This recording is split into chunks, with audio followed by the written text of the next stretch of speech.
Well, I hope you enjoyed Mrs. Beamish. She must be feeling so grateful for COVID, getting rid of the peace being shared in church. And she's not the only one. Long before COVID started, one of my clerical colleagues did a terrible thing. He was celebrating the Eucharist on a Sunday morning, and when we came to sharing the peace, instead of just letting us shake hands as usual, he ordered us to go and find someone that we didn't know and then to talk to them for 2 minutes. As soon as he said this, I noticed about half the congregation immediately smiled in happy anticipation, while the other half visibly panicked, or else had that sort of rictus grin, which means, oh, well, I better make the best of it and get it over with. When I was working in Southwark Cathedral a few years ago, we had our own Mrs. Beamish. There was a wonderful lady who would go rigid with disapproval every time the piece came along, and if any brave soul ever dared approach her, she would sigh very audibly and through tightly pursed lips say, "Oh, well, if you must." In the end, people would sit next to her just to enjoy the performance.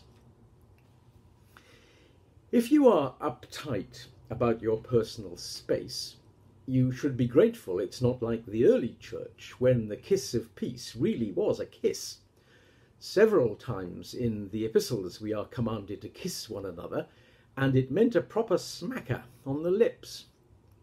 Around about the 4th century, it was decided that this was a bit dangerous between the sexes, so you were only allowed to kiss persons of the same sex. And then much later on, in the 13th century, that was abolished too, probably through fear of the plague. From then on, people passed around a thing called a pax brede, B-R-E-D-E, which was a holy picture or icon. So you kissed that instead of your neighbour and then passed it on. In the 1970s, when the sign of peace was reintroduced in the liturgy, it was usually in the form of a good solid British handshake, and I say thank goodness for that. The point of the peace, though, is not just to be sociable. The giving of the peace is one of the oldest parts of the liturgy, and it has a sacramental significance. It's meant to remind us that communion with God and communion with one another go together. Jesus said, if you are coming to the altar and remember that you have something against your neighbour, then go, first be reconciled to your neighbour, and then come and offer your gift. The sign of peace is a sign, first of all, that we are reconciled to one another. Different as we are, we accept one another because God has accepted us. But it goes even deeper than that, in a way which links very strongly with the doctrine of the Trinity. Jesus prayed for the unity of the disciples in love, not just because unity is good in itself, but because the unity of the church displays on earth the mystery of God's own life. On the night before he died, St. John tells us, Jesus prayed, "Father, may they be one even as we are one, so that the world may see and know that it was you who sent me, and that you are in me and I am in you."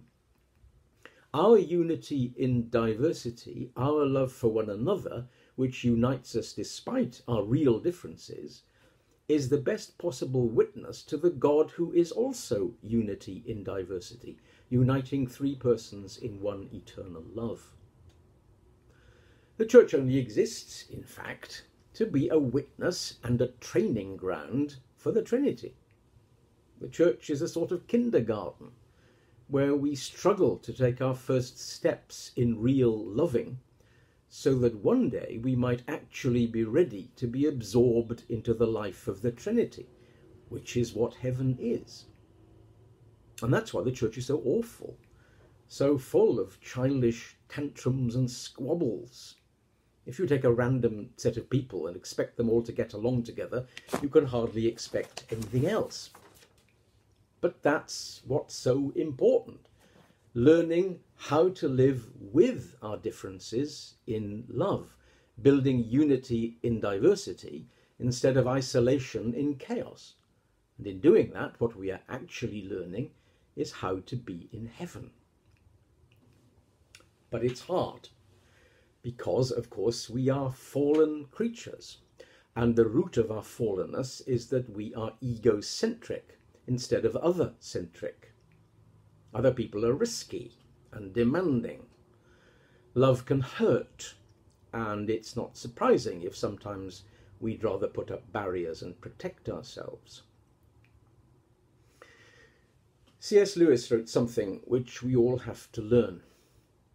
If you love anything, he says, your heart will certainly be wrung and possibly be broken. If you want to keep your heart intact, you must give it to no one, not even to a dog. But the alternative to tragedy, or at least the risk of tragedy, is damnation. Because the only place outside heaven where you can be perfectly safe from the risks and perturbations of love is hell. We can't be a living person on our own. We are only persons because we are made in God's image. And God the Trinity exists as a set of personal relationships in love. If we try to cut ourselves off from personal relationship, then our personhood, which is God's image in us, will wither and die. As Martin Luther King said, the self cannot be without other selves. The worth of an individual doesn't lie in intellect, in ethnic origin, or in social position. Human worth lies only in relatedness to one another and relatedness to God. Jean-Paul Sartre wrote that hell is other people, l'enfer c'est les autres. And we all know what he meant by that. But in the end, in fact, the truth is the opposite. Hell isn't other people, heaven is. Other people may sometimes hurt like hell, but unless we learn now how to deal with that and how to love them in spite of the pain, then by definition we can't have heaven, because we won't be capable of Trinitarian love. Hell, on the other hand, means no people at all. Hell is nothing but me, me, me, me to the exclusion of all others, total self-absorption, until in the end your own personhood disappears up the black hole of your own ego. In church we are learning, we must learn, how to lose our egocentric selves and enter into the social joys of Trinitarian love. So if you do happen to be one of those who winces when the peace comes along, or who breaks into a cold sweat at the thought of introducing yourself to a neighbour, and I confess I am one too, then I can only say to you what I constantly have to say to myself. Get over yourself, or you'll go to hell.